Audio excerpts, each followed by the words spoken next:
So let's go to Polycam.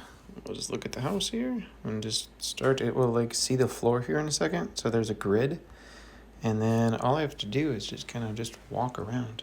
And as I walk around, the LiDAR's shooting little lasers, and then when you're ready to go, you just click the button. You can see the mesh is already created, and then you can process it. Takes this one's just a quick one, so it's 13 seconds. There's different ways to process it. You can process it with more polygons, more detail, but so it's all processed. Now I can measure. If I click floor plan, I did get that full wall, so it kind of shows the overall dimensions. Here's a ruler. I can zoom in here and get that bench height, which is 1'6", which it actually is. There's my door, so it's like the ultimate pocket. And our door is actually 8 feet. It's the ultimate pocket ruler we got here. A couple of the other scans that I have in my library. I went around my neighbor's house really quick. You can kind of see how far the LiDAR will go.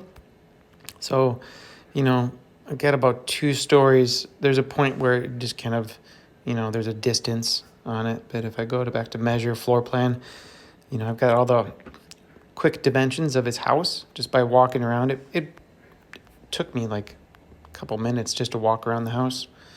Again, you can use the ruler. Got Kenzie's room. You can see, I did a complete scan of her room. There's just floor plan. You can kind of see all that stuff. And again, ruler, click here, click there, 2.8. So I think it's a lot of fun. I try to scan people sometimes at the gym.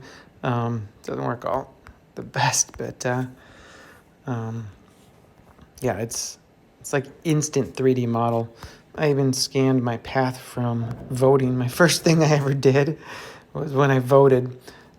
I voted right here, and then I just kind of just nonchalantly waved my phone back and forth until I got to my car over here. I was just trying to test it out, but whatever the camera sees, it picks it up, puts information on there. Our hotel that we stayed at in Iowa for a gymnastics meet, shows all the dimensions. So I think it's sweet. And then you can export all this stuff. So where I geek out is that any of this stuff is exportable. So I can export out different 3D model formats, and then I can bring it in to my model software. I could export it out as a video and share it, or I can export it out to a viewable site. So a lot of cool things you can do with it. I love it. It's so cool. That's it.